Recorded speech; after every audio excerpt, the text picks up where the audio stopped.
Good afternoon, students. This is your computer class, and as you know that in our previous computer class we have completed our chapter number 8, that is based on HTML. So today we will move to our next chapter, that is chapter number 9, XML. That is the part 1 of this lesson, and today we will cover some basic theoretical portion related to XML. So students, kindly keep your computer book during the class. Students, in this chapter today we are going to learn about XML, its introduction, about XML DTD, data separation, difference between HTML and XML, and data sharing. So let me start with the introduction about XML. Students, with the dawn of internet and web-based application, data exchanging has become an integral part of communication. Unlike informal communication between two friends, a business communication required a proper structure and description of data being exchanged. That means, students, whenever we create any kind of application, any kind of website, we require some kind of data, some kind of information that comes from the database, because when we create any application, we connect this application with the database system. So we need a medium that provide the data from our database to our application. So you can see that XML is the solution for that. XML was designed to structure, store and transport the data, and XML stands for Extensible Markup Language. Yes, students, XML is also a markup language just like HTML, but they differ in their functionality and basic purpose, yet the basic section for both are text.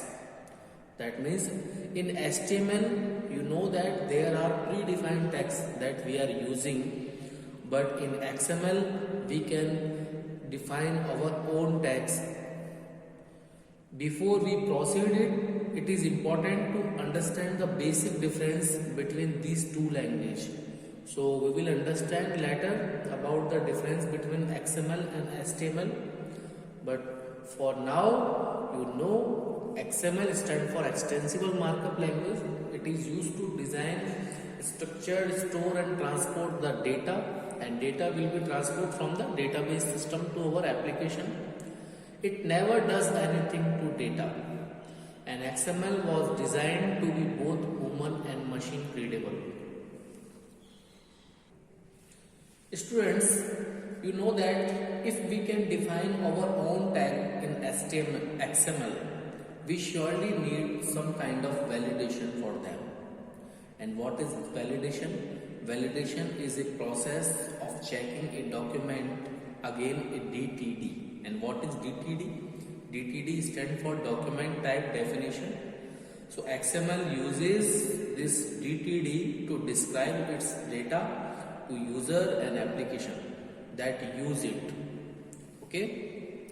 So students, you know that XML is also a markup language just like HTML, but it is used to transfer and store the data. Okay?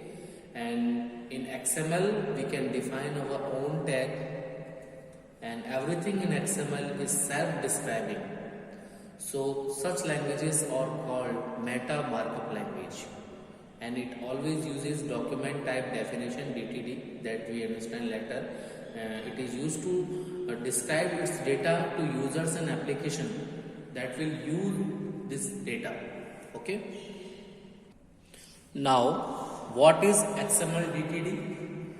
XML uses a document type definition, that is DTD, to describe its data to users and application that uses it. In XML, if we define our own tags, we surely need some kind of validation. You know that validation, it is used to checking a document again a DTD. So it is important to know at this stage that a DTD contain all possible elements found in our document. It also defines the valid attributes for all such elements and the types of those attributes. And students, we will understand this DTD whenever we program in XML, and there are two types of DTD, internal DTD and external DTD. Internal DTD, it can be embedded into XML document. Just like a HTML document, we create XML document, and in internal DTD, we will define our DTD with the XML document. But in external DTD, it can be a separate file. Okay. Now data separation. XML can keep the data separated from HTML. HTML pages are used to display data. Before XML came into picture, data was often stored inside HTML pages. Yes, students, before developing XML, all the data is stored within the HTML page. But with XML, this data can be stored in a separate XML file. Thus, we can concentrate on the appearance and formatting of data using HTML, because we need not to concentrate both data and formatting of data, because using data separation we can define all the data in a separate XML file, so we can concentrate only the formatting of data using HTML.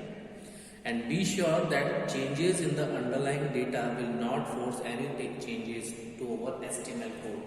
Yes, students, if we want to change any kind of data, then there will be no change in the HTML code. Okay, and XML data can also be stored inside HTML pages as data islands.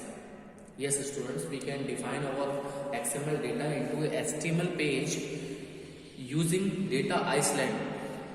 A data island is a XML document that exists within the HTML pages, and almost any well-formed XML document can reside inside a data island.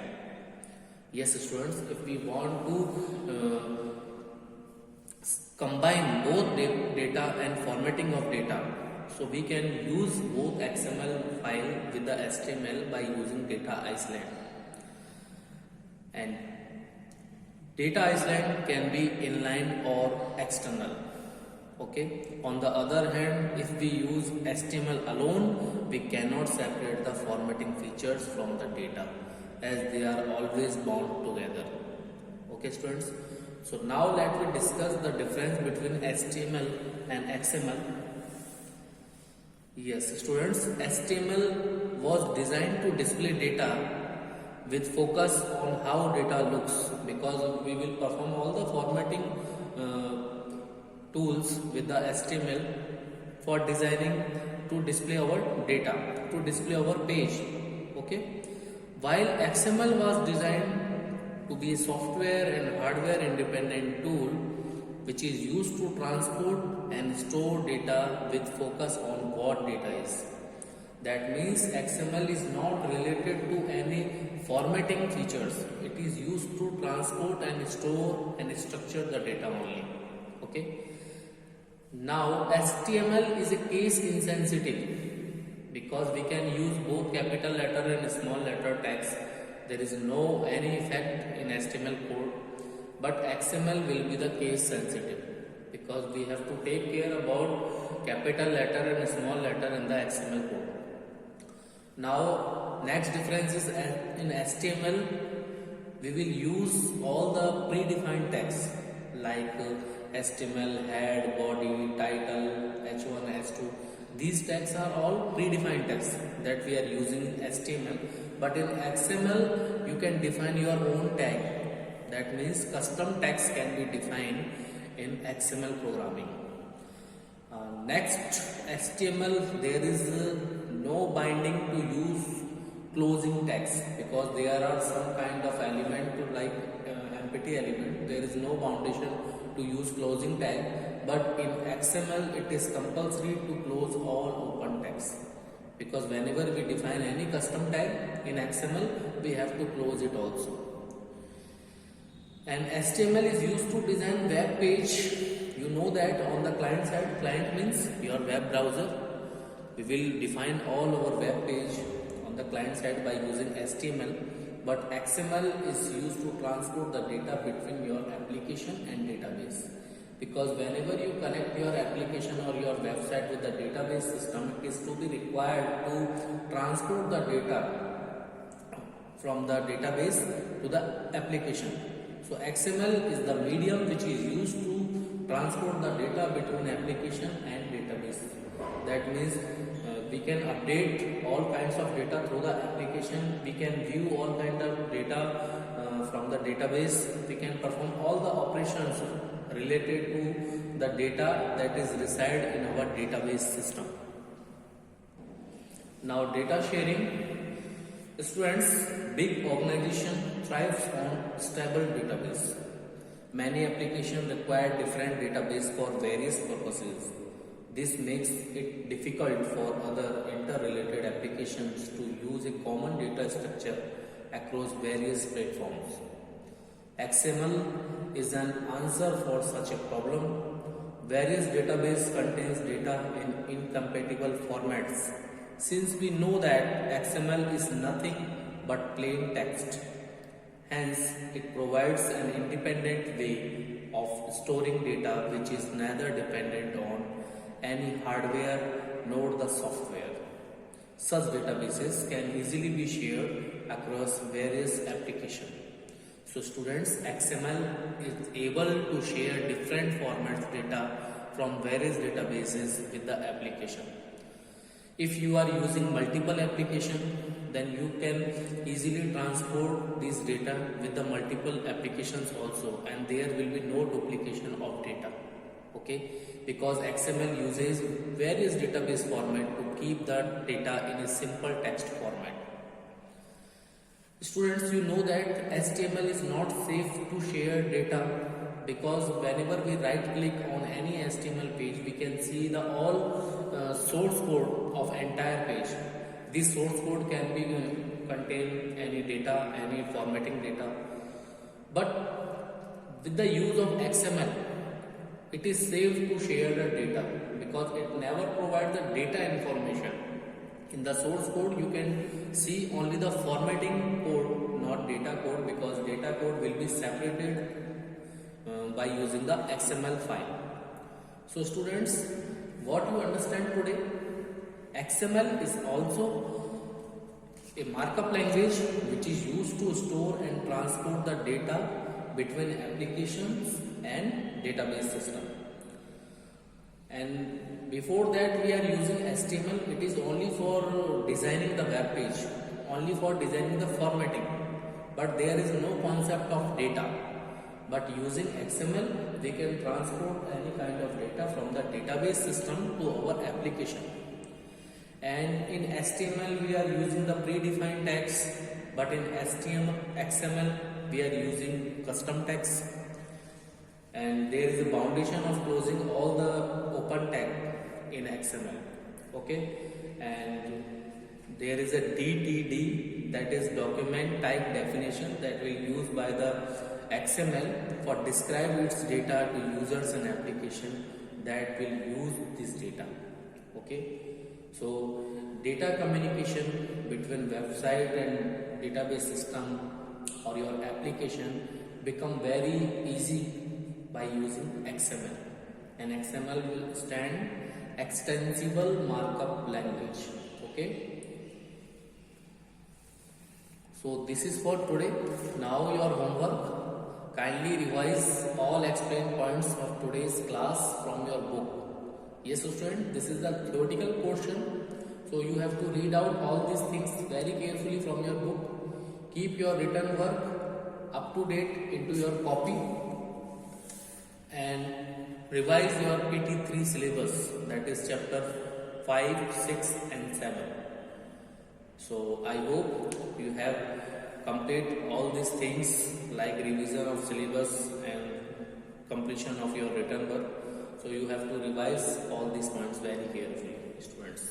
Okay, in our next class we will move to the next part of this chapter. Thanks for taking this class. Students, if you have any doubts, then feel free to ask me. Stay safe and healthy. Have a nice day.